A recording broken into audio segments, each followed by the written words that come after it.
ನಾನು ಸುರೇಶ್ ಅವರಿಗೆ ಮೊದಲೇ ಬಾರಿ ಏನು ಭೇಟಿ ಮಾಡ್ತಿಲ್ಲ. ಬೆಂಗಳೂರಲ್ಲಿ ನಾನು ಕ್ವಾರ್ಟರ್ಸಲ್ಲಿ ಇದ್ರೆ ಅವ್ರು ಬರ್ತಾರೆ, ಅವ್ರು ಯಾವಾಗ ಇಲ್ಲಿದ್ರೆ ಅವ್ರ ಮನೆಗೆ ಬಂದು ಭೇಟಿ ಮಾಡೋದು ನಾವು ಇಬ್ಬರದು ಸಹಜ. ತಿಂಗಳಿಗೆ 4 ಸತಿ ಭೇಟಿ ಮಾಡ್ತೀವಿ ನಾವು. ಎಷ್ಟು? ತಿಂಗಳಿಗೆ 4 ಸತಿ. ನೀವು ನೋಡಿರ್ಬೋದು ಭಾಳ ಸತಿ. ಅವ್ರು ನನ್ನ ಫೋನ್ ಮಾಡ್ತಾರೆ, ಅವ್ರು ಕ್ವಾರ್ಟರ್ಸಲ್ಲಿ ಇದ್ರೆ ಕ್ವಾರ್ಟರ್ಸ್ಗೆ ಬರ್ತಾರೆ, ಇಲ್ಲ ನಾನು ಇವ್ರ ಮನೇಲಿದ್ರೆ ನಾನು ಬರ್ತೀನಿ. ಅದು ಮಾಮೂಲಿ, ನಮ್ದು ಇಬ್ಬರು ಸ್ನೇಹಿತ ಇವತ್ತಿಂದ ಇಲ್ಲ, ಭಾಳ ವರ್ಷದಿಂದ ಇರೋದು ನಾವು. ಏನು ಚರ್ಚೆ ಇಲ್ಲ ಸರ್, ನಾವು ಇಬ್ಬರು ಸ್ನೇಹಿತರು. ಪರಿಷತ್ ಎಲೆಕ್ಷನ್ ಬೇರೆ ನಡೀತಾ ಇದೆ ಸರ್. ಸಹಜವಾಗಿ ತಾವು ಮೊದಲ ಬಾರಿಗೆ ಸಚಿವ ಸಂಪುಟದಲ್ಲಿ ಬರ್ತೀರಿ, ಮೊದಲ ಲಿಸ್ಟ್ ಅಂತ ಇತ್ತು, ತಡವಾಗಿದೆ, ಹಾಗಾಗಿ ಸಹಜವಾಗಿ ಕುತೂಹಲ ಇದೆ. ತಮ್ಮ ಎರಡನೇ ಲಿಸ್ಟ್ ಬರುವ ಕುತೂಹಲ ಏನಿಲ್ಲ, ನಾನು ಪದೇ ಪದೇ ಅವಾಗ ಹೇಳ್ತಾನೆ ಇರ್ತೀನಿ, ನಮ್ಮ ಪಕ್ಷ ಹೈಕಮಾಂಡ್ ಏನು ನಿರ್ಧಾರ ಮಾಡಿದಾಗ ಅದಕ್ಕೆ ಬದ್ಧ ಅಂತ. ಫಸ್ಟ್ ಲಿಸ್ಟಲ್ಲಿ ಮಾಡ್ತಾರಂತ ನಿರೀಕ್ಷೆ ಇಟ್ಕೊಂಡಿದೆ, ಸೆಕೆಂಡ್ ಲಿಸ್ಟಲ್ಲೂ ಮಾಡ್ತೀನಿ ಅಂತ ನಿರೀಕ್ಷೆ ಇಟ್ಕೊಂಡಿದ್ದೀನಿ. ಮಾಡಿಲ್ಲ ಅಂದರೂ ನನಗೇನು ಸಮಸ್ಯೆ ಇಲ್ಲ, ತೊಂದರೆ ಇಲ್ಲ. ಏನಕ್ಕೆ ಪ್ರೊಟೆಸ್ಟ್ ನಾನು ಅಭಿಮಾನಿಗಳು ಮಾಡ್ತಾರೆ, ನಾನು ಮಾಡ್ತಾಯಿದ್ದೀನಿ. ಈಗ ನಾನು ಕೇಳ್ತಾ ಇದ್ದೀನಿ, ನಾನು ಮಂತ್ರಿ ಮಾಡಿ ಅಂತ ಮಾಧ್ಯಮದಲ್ಲಿ ಕೇಳ್ತಾ ಇದ್ದೀನಿ.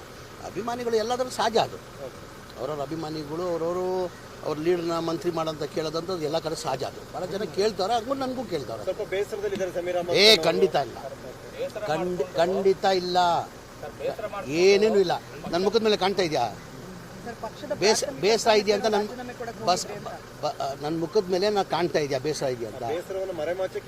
ಖಂಡಿತ ಏನೇನು ಇಲ್ಲ. ಅಡ್ಡ ಮತದಾನದ ಆತಂಕ ಕೂಡ ಇದೆ ಅನ್ನುವಂಥದ್ದು ಐದನೇ ಅಭ್ಯರ್ಥಿಗೆ ಇಲ್ಲ, ಆ ಥರ ಏನಿಲ್ಲ. ನಾವು ನಿನ್ನೆ CLB ಮೀಟಿಂಗು ನಾನು ಹೋಗಿದ್ದೆ.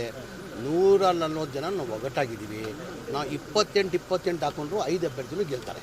ನಮ್ಗೆ ಅಡಿಷ್ನಲ್ ಏನು ಓಡಬೇಕಾಗಿಲ್ಲ.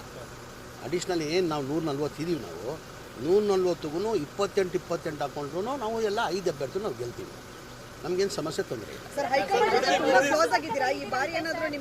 ಯಾರು ಹೇಳಿದ್ರೆ ನಿಮಗೆ ಹೈಕಮಾಂಡ್ ಅಲ್ಲಿ ಕ್ಲೋಸ್ ಇದೆ ಅಂತ? ಎಲ್ಲಿ? ನಾನು ಕೇರಳ ಚುನಾವಣೆಗೂ ಹೋಗಿದೆ, ತೆಲಂಗಾಣ ಚುನಾವಣೆಗೂ ಹೋಗಿದೆ. ಪಕ್ಷ ನನ್ಗೆ ಏನೇನು ಜವಾಬ್ದಾರಿ ಕೊಟ್ಟಿದೆ ಆ ಜವಾಬ್ದಾರಿನ ನಾನು ನಿಭಾಯಿಸ್ಕೊಂಡು ಬಂದಿದ್ದೀನಿ. ಮುಂದೇನು ಪಕ್ಷ ಏನು ಜವಾಬ್ದಾರಿ ಕೊಡ್ತಾರೆ ಅದು ನಿಭಾಯಿಸ್ತೀನಿ. ಅಗತ್ಯನೇ ಇಲ್ಲಲ್ಲ ನಮಗೆ. ನಾವು ಹೇಳ್ದಿಲ್ಲ, 28 ಹಾಕೊಂಡ್ರು ನಾವು 5 ಜನನು ನಾವು ಗೆಲ್ತೀವಿ. ಬೇಕಾಗಿಲ್ಲ, 28 ಇದ್ರೆ ಸಾಕು. ಟೌನ್ಶಿಪ್ ವಿಚಾರದಲ್ಲಿ ಸಾಕಷ್ಟು ಜಟಾಪಟಿ ನಡೆದಿದೆ. ಕುಮಾರಸ್ವಾಮಿ ಅವರು ಸರ್ಕಾರದ ವಿರುದ್ಧ ಈಗ ಟೌನ್ಶಿಪ್ ಮಾಡಬೇಕಂತ ಶುರು ಮಾಡಿದೆ, ಚಾಲನೆ ಕೊಟ್ಟಿದ್ದೆ ಕುಮಾರಸ್ವಾಮಿ ಅವರು, ತಮಗೆಲ್ಲ ಗೊತ್ತಿದೆ. 2006ರಲ್ಲಿ ಅವಾಗಲೂ ನಾನು ಮಂತ್ರಿ ಆಗಿದ್ದೆ. ಇದು ಚಾಲನೆ ಕೊಟ್ಟಿದ್ಯಾರು? ಕುಮಾರಸ್ವಾಮಿ ತಾನೆ. ಈ ಟೌನ್ಶಿಪ್ ಆಗ್ಬೇಕು ಬಿಡದಿಲ್ಲ ಅಂತ ಶುರು ಮಾಡಿದ್ದು ಚಾಲನೆ ಕೊಟ್ಟಿದ್ದೆ ಕುಮಾರಸ್ವಾಮಿ ಅವರು. ಅವ್ರ ಟೈಮಲ್ಲೇ ತಾನೆ 2000 ಈ ವಿರೋಧ ಅಂದರೆ ಅವ್ರು ಸಹಿಸ್ಕೊಳಕ್ಕಾಗ್ತಾಯಿಲ್ಲ.